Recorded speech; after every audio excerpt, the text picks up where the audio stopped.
Donc, bienvenue pour cette partie. Donc, la dernière fois, on a vu comment créer des ressources contrôleurs avec un layout. Et là, donc, on va voir comment créer un petit blog. Donc, rendez-vous dans la base de données qu'on avait créée qui s'appelait L4. Et dedans, on va créer une table qu'on va appeler article. Voilà, il y aura donc un ID pour l'article qui sera un entier en clé primaire auto-incrémente. Il y aura aussi un titre, title, qui sera donc un varchar de 55 avec un contenu qui sera de type texte, qui sera donc le contenu de l'article. Il y aura également une... il y aura quoi? Il y aura l'auteur, on va mettre auteur, qui sera un varchar de 55, et des champs createDate et updateDate, qui seront de type datetime, tous les deux.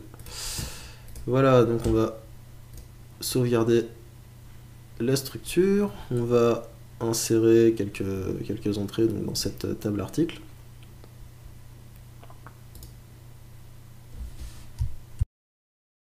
Donc un premier article, on va mettre un premier article. Voilà, on va mettre un peu de lorem ipsum dans l'article justement pour simuler du contenu. L'auteur, on va mettre simple dev et on va mettre no pour updater date et create date. Ensuite, on va mettre un second article, tac. Le terme d'auteur, on va mettre, je sais pas moi, Jean par exemple. Jean, voilà, et on va mettre no. No, très bien. Allez, on va en insérer un dernier. Voilà. Alors, Pierre, voilà. No. No, on exécute et voilà. Donc on a bien dans notre table nos 3 articles. Alors maintenant, il va falloir donc aller créer notre modèle. Donc on va aller créer un modèle. Donc le modèle, on va se rendre dans le dossier modèle. Alors je vais y mettre un fichier PHP parce qu'il n'y a rien dedans. Voilà. Ah si, il y en avait un. Je vais supprimer ça, voilà. Donc j'ai un modèle user qui est déjà donc un modèle par défaut en fait qui servira donc avec la table users si on l'avait créé. Donc avec des fonctions qui nous retournent par exemple le mot de passe du user, qui nous retournent la clé primaire, etc. Donc ça on s'en fout, pour l'instant ça va pas nous servir et nous notre modèle il va pas du tout avoir cet aspect là. Donc je vais quand même dupliquer ici et je vais mettre donc un modèle article. Donc je vais l'ouvrir, je vais supprimer tout ce qu'il y a dedans, je vais ouvrir les balises PHP. Et donc dedans on va faire classe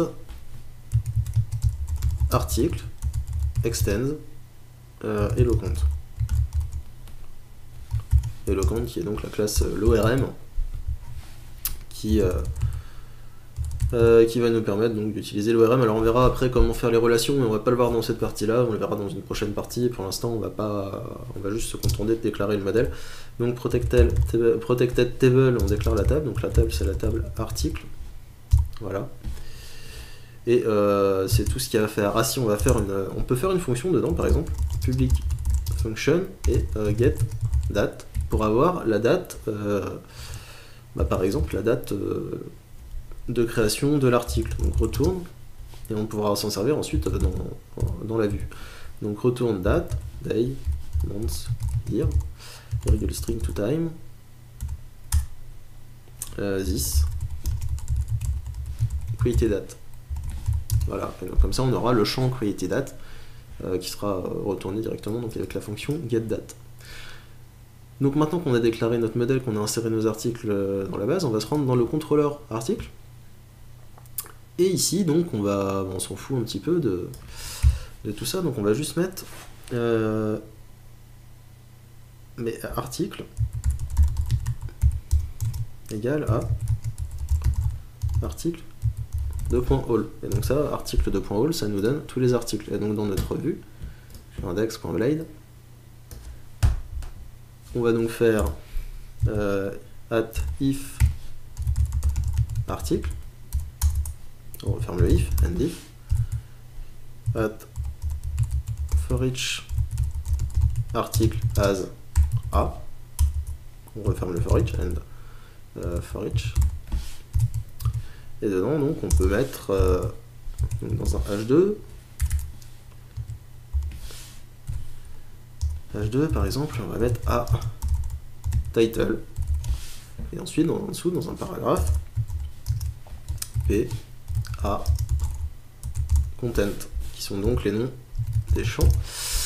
Et si on actualise la page, voilà, j'ai ici donc tous les articles qui s'affichent. Alors on avait vu aussi, on avait créé une fonction getDate dedans.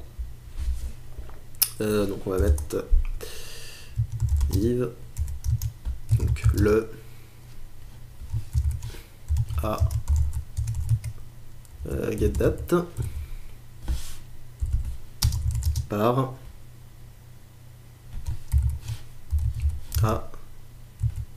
author. Voilà, je rectue.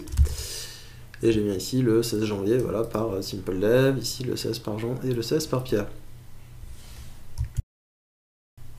Alors bon, c'est bien beau tout ça, mais des fois on n'a pas besoin d'afficher tous les articles, on veut une pagination. Alors pour faire la pagination, bah, c'est très simple, c'est pas compliqué.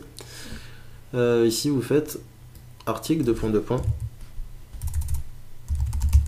paginate, et vous mettez, bah, alors par exemple ici dans votre contrôleur, vous cassez pas la tête, hein, vous faites une variable, alors protected per page égale 2, voilà, par exemple, de toute façon on en a que 3, voilà, et vous faites ici this per page, voilà. Et donc si on réactualise, bah, ici j'en ai plus que 2, donc maintenant il va falloir mettre la pagination dans la vue, et donc dans la vue, à la fin du for each, vous faites article, links, voilà, tout simplement, vous réactualisez, et vous avez une pagination, voilà. Vous voyez, c'est vraiment très simple. Voilà, donc cette petite partie, elle est terminée. Puis dans la prochaine partie, on va voir un petit peu comment fonctionnent les relations, les nouvelles types, et puis on va aborder aussi donc le nouveau type de relation, les associations polymorphiques avec MorphMany dans la Ravel. Voilà, donc je vous donne rendez-vous à bientôt dans la prochaine partie. Salut!